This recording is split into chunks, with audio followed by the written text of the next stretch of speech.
Materi selanjutnya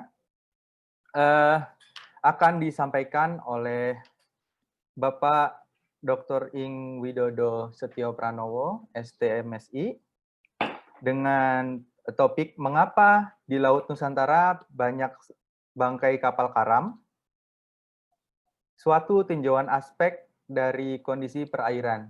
Nah, ini sangat menarik sekali ya. Jadi memicu pertanyaan, kenapa ya kok bisa banyak bangkai kapal di laut kita gitu. Nah, nanti akan terjawab di presentasi Bapak Widodo. Sebelumnya saya akan sampaikan sedikit biografi dari Bapak Widodo. Bapak Widodo mendapatkan gelar sarjana ilmu kelautan dari Universitas Diponegoro, kemudian beliau melanjutkan program master di jurusan Geofisika dan Meteorologi ITB, dan beliau ditetapkan sebagai doktor dari jurusan Teknomatematik Uni Bremen, Jerman. Jadi dari Jerman. Kemudian karir Bapak pertama ada di Kepala Bidang Pelayanan Teknis, Puslitbang Sumber Daya Laut dan Pesisir dari tahun 2015 hingga 2016, dan hingga sekarang menjadi peneliti media bidang oceanografi terapan di KKP. Riset dan publikasi, nah ini menjadi salah satu pedoman saya dalam riset dan publikasi. Beliau telah memiliki H-index di Google Scholar sebesar 14 dan I10 index 19 dan Scopus H-index-nya 7. Beliau juga tergabung dalam Indonesia China Monsoon Onset Monitoring and its Socio-Economic Impact pada tahun 2012-2013, Science for Protection Indonesia Coastal Marine Ecosystem 2011 hingga 2013, dan banyak lagi riset dan publikasi Bapak. Kemudian Bapak menjadi pengajar di Sekolah TNI AL dari tahun 2010 ya Pak, 2010 hingga sekarang. Terus beberapa kali juga pengajar di masih berhubungan dengan TNI gitu Bapak. Terus yang paling keren adalah penghargaan Satya Lencana Duwidya Sita dari Presiden RI tahun 2015 untuk pengabdian lebih dari 4 tahun tanpa henti menjadi instruktur atau pengajar di lingkungan TNI. Baik Bapak, sudah siap untuk menyampaikan materi? Saya persilakan. Terima kasih. Suara saya cukup jelas, Jelas, Mas Pak. Ulum? Jelas, Pak. Oke, terima kasih ya. Oke, saya cari PowerPoint saya dulu. Oke.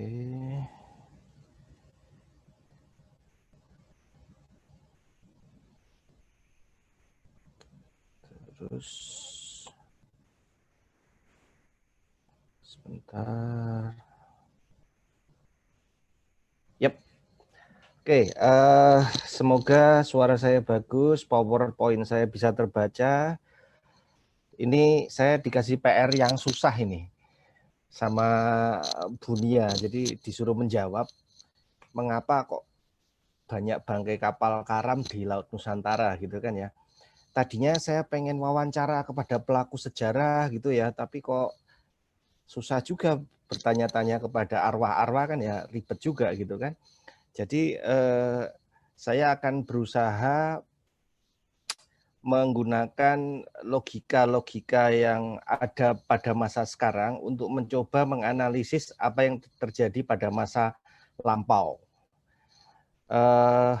Ini contoh produk referensi dari oceanografi terapan ya untuk maritim dan untuk masa lampau. Kebetulan Bunia dulu bareng Bunia kami punya mentor namanya Bapak Dr. Agus Supangat. Kita pernah menyusun buku tentang sumber daya arkeologi laut di Kabupaten Pesisir Selatan Sumatera Barat. Waktu itu kalau nggak salah ya kami juga berusaha melakukan modeling bagaimana sih merekonstruksi kondisi muka air laut zaman dahulu. Karena melihat yang tersisa sekarang hanya tiang-tiang dari dermaganya. Nah, jadi dulu lautnya tingginya seberapa gitu. Jadi sangat menarik. Nah, mengambil dari Bunia bahwa ternyata arkeologi maritim adalah riset multidisiplin yang mengasihkan. Dan saya setuju ternyata dengan pendapat Bunia. Jadi kalau kita melihat ke pohon keilmuan, maka sebetulnya ini saya bikin kira-kira seperti ini. Mohon maaf kalau salah gitu ya, karena basic saya bukan arkeologi, tapi paling tidak di sini oceanografi itu kalau diterapkan itu bisa untuk memodelkan, kemudian bisa disinkronkan dengan merekonstruksi kira-kira seperti apakah yang terjadi di masa lampau. Nah, ini dikaitkan dengan adanya interaksi laut dan atmosfer yang ada di Nusantara. Nah, kita lihat fakta masa kini. Fakta masa kini apa? Jadi, saya mengambil dari hidrografi, dari teman-teman dari TNI Angkatan Laut, kita bisa apa yang tersirat ketika kita melihat kapal nyanggrok. Nah, nyanggrok ini bahasa Indonesianya apa ini? Pokoknya di situ kapalnya kok nggak di laut, tetapi dia malah duduk di atas karang. Nah, ini adalah hal yang menarik. Karena apa? Karena kapalnya ini bukan kapal masa lampau ini. Ini kapalnya kapal masa kini gitu. Kok masih bisa gitu ya? Artinya pada kondisi saat ini saja masih ada juga kapal-kapal yang nyanggrok di karang gitu. Kalau kayak gini mungkin berarti ada suatu apakah human error gitu atau alatnya membaca dasar lautnya rusak atau bagaimana. Ini kan menjadi suatu yang menarik sehingga kalau kita lihat maka pengukuran dari batimetri atau kondisi kedalaman laut itu harus sering dilakukan atau diupdate gitu. Sehingga peta-peta navigasi untuk pelayaran itu akan memberikan informasi jalur-jalur aman untuk pelayaran gitu. Nah, sekarang kita kembali melihat fakta yang lebih umum tentang Indonesia. Indonesia itu dipengaruhi adanya beberapa monsun, sistem monsun. Jadi kalau kita lihat, Indonesia di sini sebagian dilingkupi atau dipengaruhi oleh monsun dari Australia.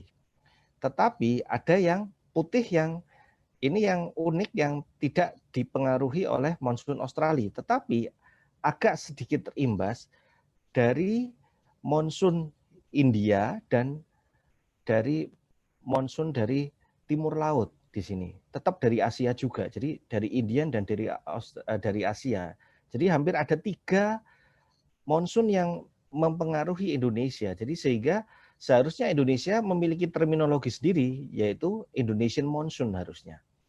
Nah, ini akan menjadi menarik karena dari monsun inilah akan menghasilkan interaksi antara laut dan atmosfer yang nantinya akan mengenerate gelombang dan arus yang dimungkinkan mengakibatkan kapal menjadi karam.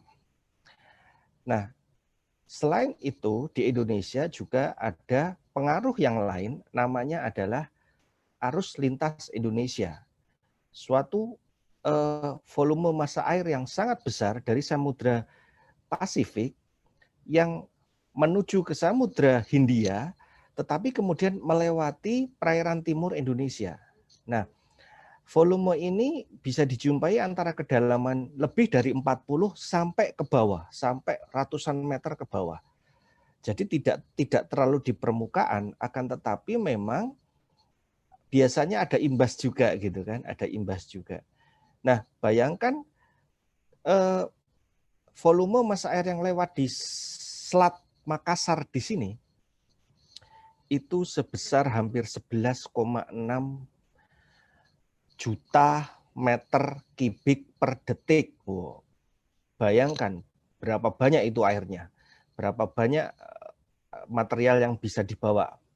Ikan paus saja bisa ikut masuk ya lewat situ. Nah, dari sini akan menarik, nanti akan kita kupas bersama, kita lihat apakah kemudian gara-gara ada massa air ini juga menyebabkan sesuatu yang anomali yang ada di sekitar sini, di sekitar perempatan di sini antara Laut Jawa, Flores, Selat Lombok, dan Selat Makassar.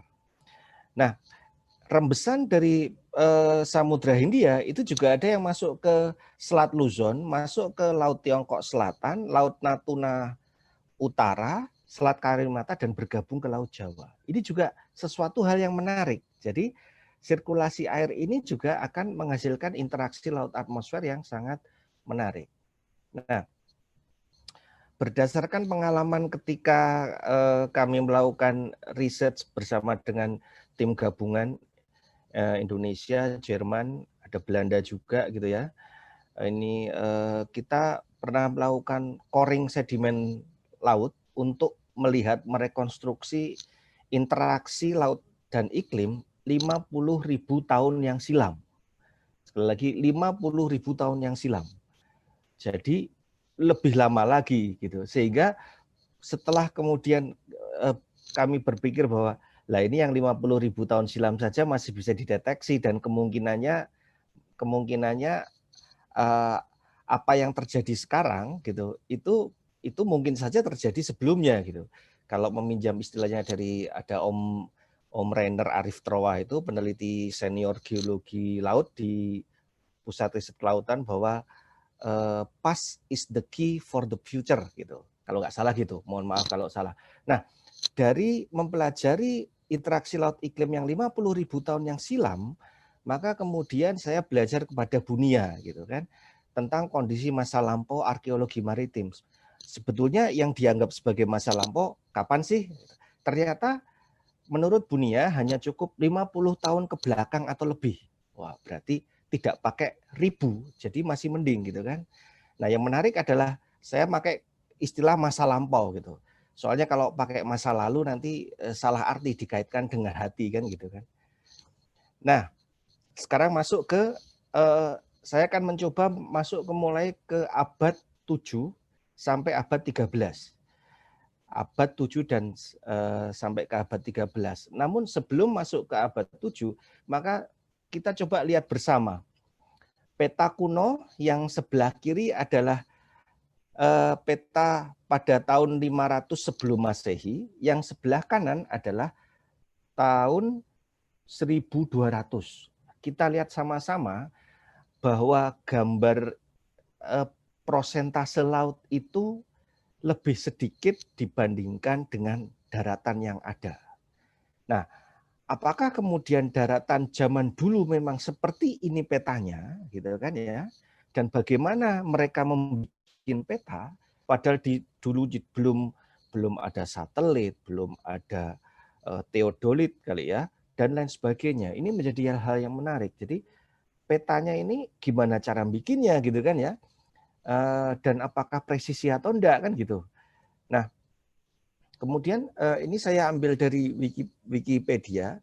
Wikipedia sudah menggunakan gambar yang sudah kekinian petanya, tetapi dari sini bisa kita pelajari bersama bahwa dari zaman Sriwijaya gitu ya, itu ternyata memang sudah ada jalur-jalur pelayaran. Dari sini mulai dari abad 7 sampai 10 di Nusantara itu sudah di daerah Selat Karimata ya, Selat Malaka, Laut Natuna dan Laut Jawa itu sudah merupakan jalur pelayaran untuk perdagangan. Padahal waktu itu belum ada gyro kompas, belum ada GPS, ya, belum ada peta darat atau garis pantai kepulauan yang memadai, belum ada echo sounder yang untuk mengukur kedalaman laut, belum ada peta kedalaman laut yang diterbitkan kayak di Pushydrosal sekarang ini, belum ada zaman dulu. Atau mungkin sudah ada kali ya Angkatan Laut Kerajaan Sriwijaya, tapi kalau ada bukti-buktinya ini akan sangat menarik dan saya juga sangat tertarik. Terus belum ada automatic weather station, apalagi alat pengukur pasang surut, pengukur gelombang, pengukur arus, dan lain sebagainya yang mendukung terkait dengan hidrografi dan hidrooceanografi untuk pelayaran dan navigasi. Ini menarik, belum ada, tetapi ini jalur sudah padat, gitu kan. Nah, saya mencoba merekonstruksi elevasi muka laut ya. Itu sebetulnya saya mulai dari tanggal 17 Agustus gitu ya, supaya ada heroiknya dikit. 17 Agustus tahun 617. Nah, mengapa tahun 617? Saya ngelasin aja. Pokoknya masih abad ke-7. Jadi belakangnya 17 gitu. Nah, kalau kita lihat bersama, saya ambil prediksikan dari kota Natrang, Kelantan, Bintan, Muntok, utaranya Teluk Jakarta, Cirebon, dan Punjul Harjo. Ada sesuatu hal yang menarik di sini ketika melihat elevasi permukaan air laut. Jadi kita lihat bersama bahwa elevasi di Natrang itu lebih tinggi, sehingga arus itu adalah mengalir dari permukaan air yang tinggi menuju ke permukaan air yang rendah, sehingga dari Natrang kapal bisa didorong oleh arus, ya tentunya oleh angin juga, ke arah Kelantan, ke arah Bintan, ya ke selatan, terus ke Muntok, gitu kan. Nah, di bagian Muntok di sini dan di Muntok dan sekitarnya ini hal yang menarik. Dari sini kemudian muncul ada 2 jalur lagi. Dari Muntok arus bisa mengalir ke arah utara Teluk Jakarta, ke Cirebon dan ke Punjul Harjo. Tetapi pada waktu tertentu dari Muntok juga bisa alirannya berbalik kembali ke arah Bintan, Kelantan, dan balik ke Natrang. Nah, ini sesuatu hal yang menarik karena zaman dulu kemungkinannya adalah tenaga yang dipergunakan untuk berlayar adalah dari angin. Angin adalah bersama pasang surut menghasilkan perbedaan muka air laut. Muka air laut yang lebih tinggi akan mengalirkan energi arus menuju ke permukaan air yang lebih rendah. Sehingga kalau kapal, ada yang arus akan mendorong bodi kapal yang di bawah, sedangkan angin akan mendorong kapal melalui layarnya. Nah, ini yang menarik. Jadi belum ada mesin seperti mesin Mercedes-Benz yang bisa dipasang di kapal waktu itu. Nah, mengapa kemudian kayaknya di Muntok itu ada seperti suatu pusat yang kemudian menghasilkan arus yang menuju ke Laut Jawa dan kembali ke arah Laut Natuna? Karena ternyata ya pasang surutnya itu memang ada yang unik di sini. Jadi di sekitar Bangka Belitung dan lain sebagainya, di situ ada pasang surut tipenya adalah tipe diurnal. Tipe diurnal di sini adalah dalam satu hari, dalam 24 jam terdapat 1 kali pasang dan 1 kali surut. Sedangkan di Laut Jawa, di Laut Natuna itu adalah campuran. Jadi campuran yang cenderung ke diurnal. Jadi kadang-kadang muncul ada 2 kali pasang, 2 kali surut, tetapi yang puncak kedua atau surut yang kedua itu lebih rendah gitu dibandingkan yang pertamanya. Jadi ini yang menarik, yang mengapa kemudian menghasilkan ya aliran-aliran arus di antara alur kepulauan Indonesia. Kadang-kadang kencang, kadang-kadang tidak kencang. Nah, kembali lagi sebelum masuk lagi ke masa lampau lagi, saya ngambil logika lagi ke zaman sekarang. Ini adalah kondisi model periode gelombang dari tahun 2011 sampai 2014 ya. Periode gelombang artinya adalah waktu yang dibutuhkan untuk satu siklus gelombang untuk berjalan. Artinya kalau katakanlah itu periodenya 8 detik, maka setiap 8 detik ada gelombang der. Setiap 8 detik ada gelombang der. Nah, bayangkan kalau misalnya kapal dari kayu, kalau strukturnya kurang bagus, ya, bagaimana bisa menahan hantaman gelombang dengan frekuensi yang lebih sering, gitu. Jadi di sini akan menarik ketika mungkin nanti suatu saat Bunia bisa mengundang teman-teman yang pakar perkapalan begitu ya, bagaimana kapal-kapal ini bisa menghadapi gelombang dengan frekuensi yang sangat tinggi periodenya dan tentunya dengan tinggi gelombang yang juga cukup signifikan. Nah, kemudian dari pergerakan arus tadi, kemudian ada angin juga.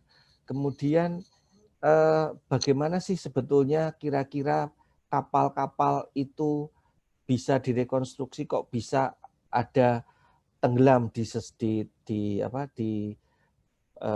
pesisir timur dari Sumatera dan Laut Jawa. Nah, ini animasi yang dibikin oleh Mr. Horst Liebner, waktu itu konsultan dari Jerman yang bersama Pak Robi Adiwijaya. Apa kabar Pak Robi? Saya lupa menyapa, kangen dengan Pak Robi nih.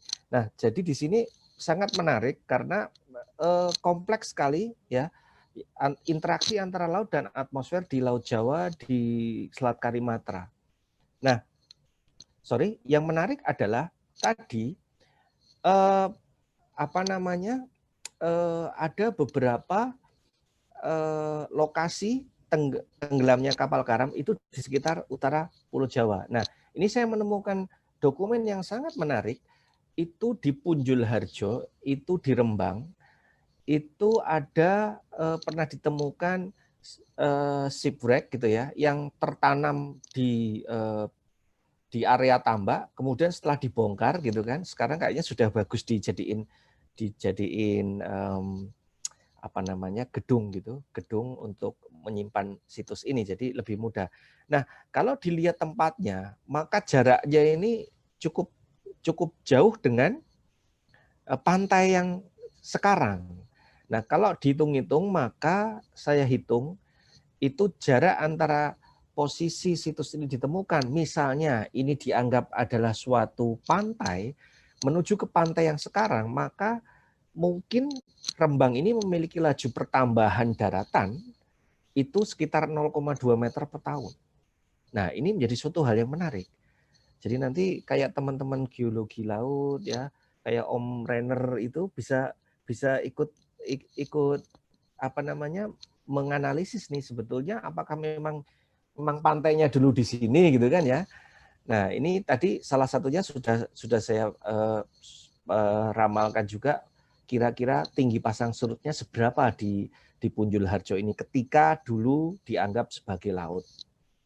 Nah, sekarang masuk ke tahun 1400 sampai 1900.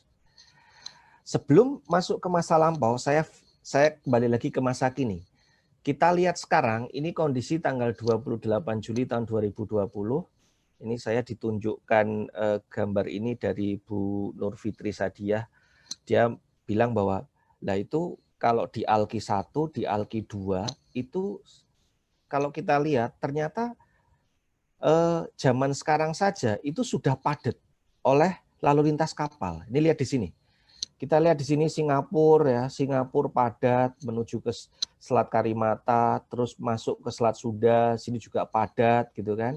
Kalau di Alki 2 dari sini ini Sulawesi gitu ya. Di Sulawesi ini enaknya di Sulawesi itu karena ada jalur yang dalam itu adanya di sisi timur, sehingga ini kayak teratur sekali ini kapal-kapalnya itu dia posisinya ada di merapat di sisi timur karena ini yang paling dalam gitu kan, dan melewati Kanal Labani gitu. Enggak begitu mepet ke arah barat gitu. Nah, tetapi di sini juga di perempatan antara Laut Jawa, Selat Makassar, Flores dan Selat Lombok ini juga padat ternyata. Jadi memang dari dulu kalau memang itu sudah padat, sekarang juga ternyata padat. Tetapi yang menarik adalah zaman sekarang, walaupun padat seperti ini, sangat jarang angka kecelakaan kapal. Atau mungkin memang karena tidak ada perang kali ya, kalau zaman dulu juga ada perang. Tetapi paling enggak, kecelakaan kapal juga sangat sedikit. Ada 1-2, tetapi paling enggak sangat jarang. Kecuali kalau misalnya di Selat Singapura nih ya, beberapa kali saya juga sempat mengamati dan ikut juga, misalnya ada kapal tanker tabrakan dengan kapal kontainer gitu ya 2015, terus bikin oil spill gitu kan. Nah, tetapi kita lihat sama-sama, ini fakta yang menarik gitu. Ternyata sekarang pun ini adalah jalur yang ramai. Nah, kembali lagi ke gambar yang dari Bunia tadi, bahwa kita lihat tadi bahwa ternyata titik-titik kapal tenggelam itu, kalau kita ingat tadi yang jalur Alki 1, Alki 2, nah ketika mau masuk ke Selat Sunda di sini, itu ternyata banyak bangkai kapalnya. Jadi ya berarti dari dulu memang sudah banyak kapal Hingga sekarang juga banyak kapal, cuman karena teknologinya yang berbeda, gitu ya. Keterbatasan teknologi dalam mendeteksi kedalaman laut, keterbatasan perangkat navigasi, keterbatasan dalam hal teknologi meramalkan gelombang, meramalkan cuaca dan lain sebagainya. Mungkin itu yang menyebabkan banyaknya kapal tenggelam secara natural, bukan karena perang. Sehingga di sini kalau kita lihat, kalau yang dari perang itu cuma sekitar 9%. Sisanya adalah saya asumsikan 91% adalah karena extreme weather. Nah, ini hal yang menarik. Nah, sekarang saya tambahkan sekarang animasi arus. Animasi arus yang ada di Indonesia. Ini adalah ketika monsun barat. Nah, kita lihat di sini ketika monsun barat, arus adalah dari Laut Natuna Utara masuk ke laut ke Selat Kalimantan, ke Laut Jawa. Nah, di sini kan ini ada segitiga merah gitu, bukan berarti ini ada mobil parkir, enggak, ini saya gambarkan representasi dari segitiga Masa Lembo. Nah, ini menarik, di segitiga Masa Lembo ini juga ada beberapa titik-titik hijau kapal karam di sini. Nah, ini nanti akan saya bahas lebih lanjut lagi, akan tetapi kita bisa melihat di sini bahwa itu ternyata memang di daerah Alki-1 yang banyak kapal karam. Nah, terus mepet juga di perairan pesisir timur dari Sumatera. Nah, kemungkinannya adalah kurangnya informasi yang tepat, terutama dalam hal navigasi. Ini akan saya bahas lebih lanjut. Bagaimana kok bisa kurangnya informasi. Terus kita coba sekarang saya plotkan titik-titik kapal karam kepada arus dari monsun timur. Nah, ketika monsun timur, ini arus di Laut Jawa, dia akan bergerak ke arah barat dan ke arah barat laut. Nah, demikian.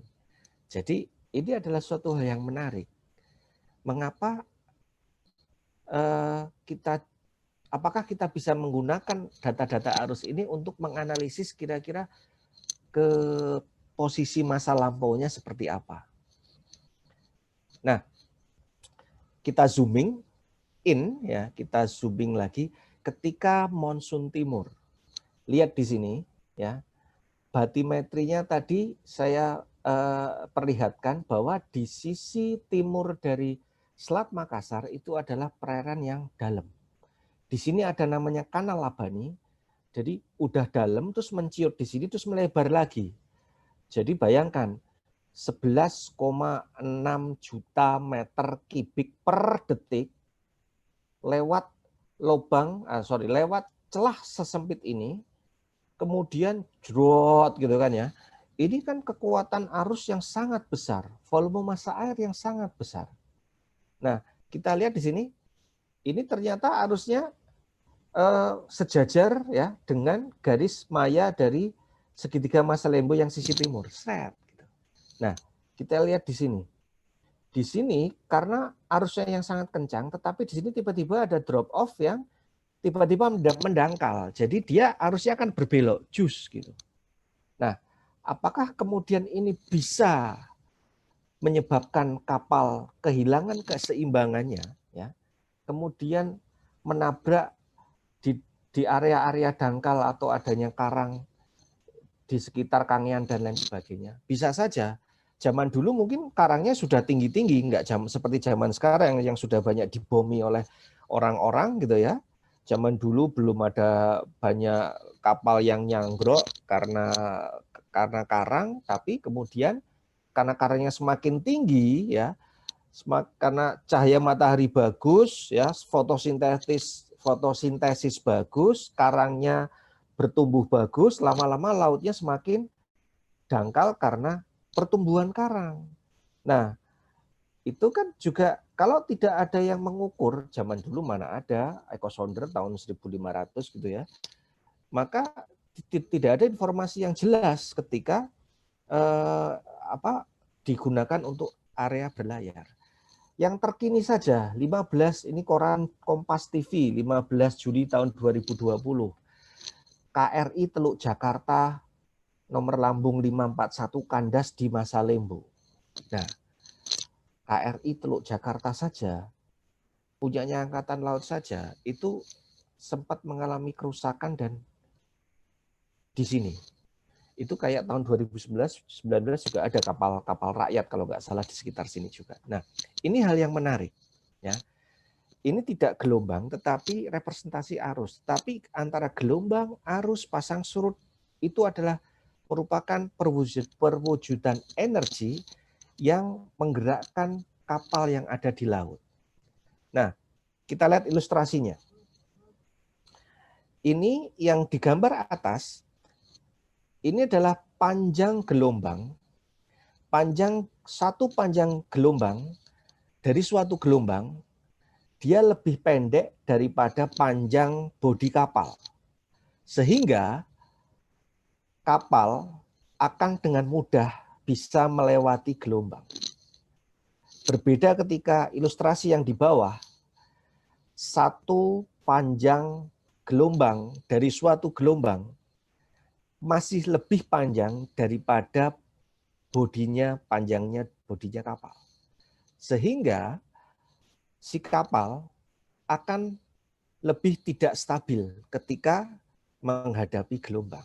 Nah, dengan posisi ilustrasi yang bawah, maka akan dibutuhkan satu, performance dari kapal, kekuatan dari kapal itu ketika menahan tekanan dari gelombang. Yang kedua adalah kekuatan dari krunya, kekuatan dari kapten kapalnya, kelihayannya dalam mengendalikan kapal layarnya, meliak-liuk, mencari celah supaya tidak menabrak atau terhempas oleh gelombang. Nah, jadi ini hal yang menarik. Sehingga kalau di Angkatan Laut ada muncul istilah ya, pelaut yang handal tidak dilahirkan dari gelombang yang hanya riak saja. Gitu. Nah, oke. Sekarang balik lagi ke segitiga Masalimbo. Jadi saya sudah pernah menjelaskan secara ilmiah di Detik Travel bahwa memang Masalimbo itu seperti itu. Jadi karena karakteristik geomorfologi lautnya, ya, maka dia menjadikan baik ketika monsun angin barat dan monsun angin timur itu cukup signifikan gelombangnya. Yang agak aman adalah ketika monsun peralihan pertama dan ketika monsun peralihan kedua. Nah, lagi, ini saya coba plotting siklon tropis dari tahun 1858 sampai tahun 2018. Garis-garis ini adalah komposit dari siklon-siklon tropis. Yang menarik adalah karena Indonesia di ekuator, maka ini merupakan suatu shield tersendiri, suatu tameng tersendiri, ya. Efek Coriolis nilainya 0, maka siklon tropisnya dibelokkan ke kiri ketika di selatan ekuator dan dibelokkan ke kanan atau ke utara oleh Coriolis ketika berada di posisi belahan bumi utara. Yang menarik adalah kita lihat di sini ada sempat sedikit gitu ya yang melewati ini melewati Selat Malaka, melewati Selat Singapura. Terus di Natuna juga ada beberapa trek di situ. Nah, kemudian kira-kira apakah ini kira-kira bisa berdampak terhadap gelombang di Selat Malaka atau di Selat Karimata atau di Laut Jawa? Ini suatu pertanyaan yang menarik. Nah, jangan-jangan kondisi ini juga terjadi juga siklon tropis pada abad ke-7, abad ke-10 gitu ya. Yang pada zaman itu belum ada teknologi yang bisa memantau perkembangan pertumbuhan tropis seperti siklon tropis seperti sekarang ada satelit meteorologi dan lain sebagainya. Oke, saya akan menjelaskan posisi di sini. Posisi di laut Natuna Utara. Nah, kita lihat. ini adalah ada siklon tropis pada Desember tahun 1993, ada siklon yang bergerak dari Samudra Pasifik menuju ke barat, melewati Laut Tiongkok Selatan dan Laut Natuna Utara. Nah, ketika posisi di sekitar Laut Natuna Utara dan Laut Tiongkok Selatan itu, pada 14 Desember, ternyata dia mempropagasikan atau menjalarkan gelombang ke arah Selat Karimata menuju ke Laut Jawa. Buktinya apa? Ada tide gauge atau alat pengukur pasang surut yang dipasang di Jepara itu merekam kejadian dari sea level atau perubahan muka air laut gara-gara penjalaran dampak dari siklon tadi. Di sini 14 Desember sampai di Jepara sekitar 24 Desember. 10 hari perjalanan gelombang dari sekitar sini, Laut Natuna Utara dan Laut Tiongkok Selatan, sampai ke Jepara 10 hari. Tadi di depan saya prediksikan hanya sekitar menggunakan pasang surut sekitar 14 hari. 14 hari dari Natrang sampai ke Cirebon sini. Nah, ini suatu hal yang menarik jadinya. Nah, kita lihat kalau ini adalah pembangkitannya, terus bagaimanakah kira-kira prediksi dua dimensinya gelombangnya? Nah, seperti ini. Jadi cukup menarik bahwa gelombangnya juga cukup tinggi. Jadi misal saja siklon Meni ini juga terjadi di abad-abad sebelumnya, di mana kapal-kapal itu tidak pernah punya pengalaman menghadapi siklon, menghadapi gelombang tinggi sebelumnya, tentunya pasti juga akan kewalahan juga. Apalagi di sekitar sini, ini merupakan batimetrinya kompleks, banyak pulau-pulau kecil, banyak gosong yang belum tentu kapal-kapal asing itu tahu. Gitu. Karena apa? Kita lihat sekarang ke peta. Peta pada tahun 1594, lihat Indonesia di mana? Ini di Indonesia. Ya. Di Indonesia ini gambar Pulau Sumateranya montok sekali nih ya. Jawa juga belenduk gini kan. Nah, itu kan. Nah, kita lihat tahun 1610. Nih, lihat. Sulawesi aja nggak seperti K. Gitu kan ya. Halmahera saja malah hampir sama dengan Pulau Seram gitu kan ya. Papua nggak kelihatan lagi. Nah, ini yang menarik. Nah, ini kan Jawanya begini nih. Oh, Jawanya melenuk gitu kan ya. Nah, terus di sini Sumatera. Nah, bayangkan kalau kemudian petanya itu tidak sesuai dengan kenyataan. Ya. Ini harusnya laut nih, ternyata jeder kapalnya nabrak gitu kan. Jeder kapalnya nyanggrok. Ya karena gambarnya tidak sebagus peta yang sekarang. Itu ya harap dimaklumi. Ini tahun 1781 sudah agak mendingan, ya, sudah agak mendingan nih. Nah, ini yang Sulawesi sudah mulai adakannya, walaupun ini masih terlalu gemuk gitu ya. Atau mungkin memang karena perubahan iklim gitu ya, jadi Sulawesinya diet. Jadi sekarang itu lebih langsing. Nah, di sini kita lihat sama-sama bahwa di Selat Karimata ini sudah agak mendingan. Tetapi tentunya pulau-pulau kecil gosong-gosong itu agak susah digambarkan di sini karena masih belum ada echo sounder gitu kan. Akan tetapi ini sudah berkembang lebih bagus di tahun 1781. Sudah ada arah angin. Kita lihat nih, ini arah angin nih di Laut Tiongkok Selatan nih, di Natuna Utara. Ini arah panahnya angin itu dari bulan April ya sampai Agustus nih. Itu anginnya bergerak ke arah timur laut. Sebaliknya ke arah barat daya itu adalah Oktober, November, Desember sampai Februari. Nah, ini hal yang menarik. Dari sini ini adalah informasi meteorologi yang tergambarkan di peta mungkin pada kala itu baru pertama kali. Nah, ini sangat sangat menarik. Jadi ini saja sudah cukup membantu untuk navigasi kapal layar pada saat itu. Pada saat itu. Nah, tahun 1897 ini sudah ada peta yang sudah lebih bagus lagi. Di situ peta arus dan curah hujan. Jadi tahun 1897 itu sudah dibikin kayak kotak-kotak zonasi, kayak kotak-kotak ecoregion gitu. Tetapi di sini kotak-kotak terkait dengan curah hujan dan panah-panahnya ini adalah panah-panah dari arus. Nah, ini menarik. Jadi kalau yang di gambar atas ini adalah ini periode April sampai September, arus dari timur menuju ke barat.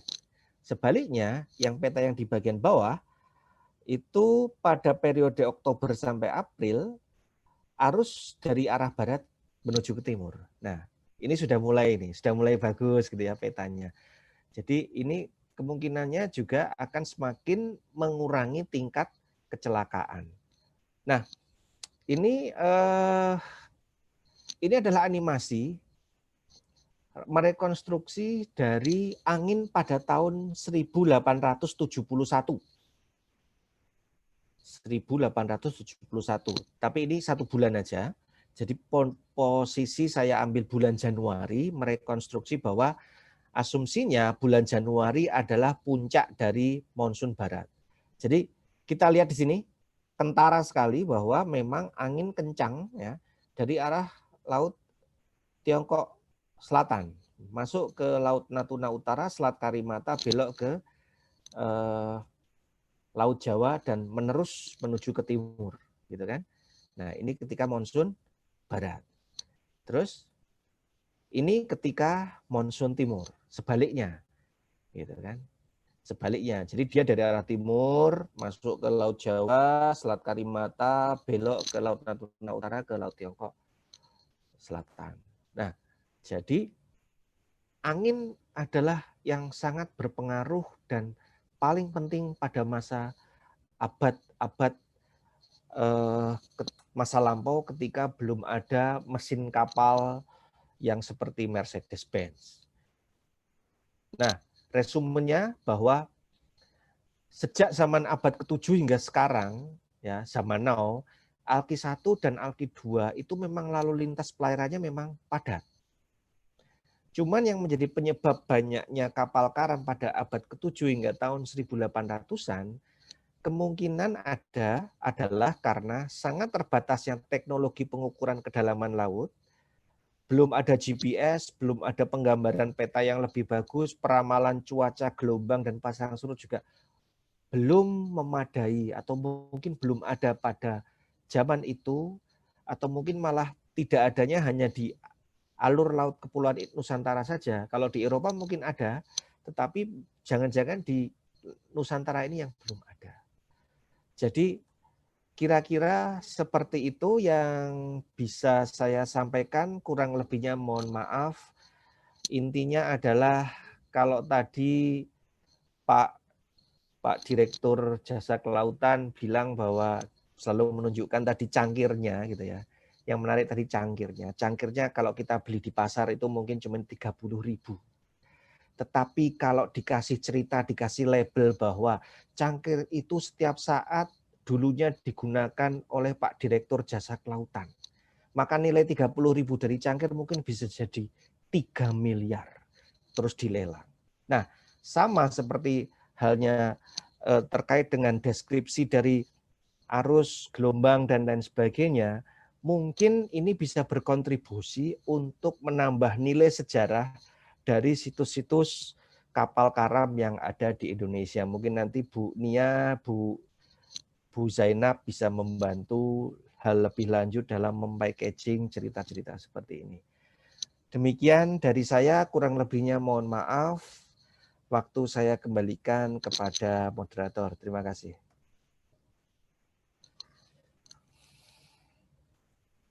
Terima kasih Pak Dodo atas materinya yang sangat menarik sekali. Jadi kita semua sekarang tahu bahwa bidang oceanografi itu juga bisa berperan dalam mendukung riset-riset arkeologi maritim yang ada di Indonesia. Jadi memang sinergitas antara beberapa bidang ilmu itu memang sangat dibutuhkan dalam riset arkeologi maritim.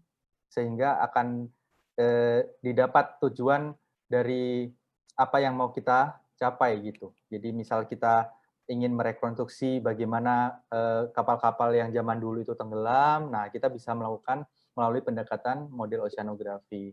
Nah, baiklah.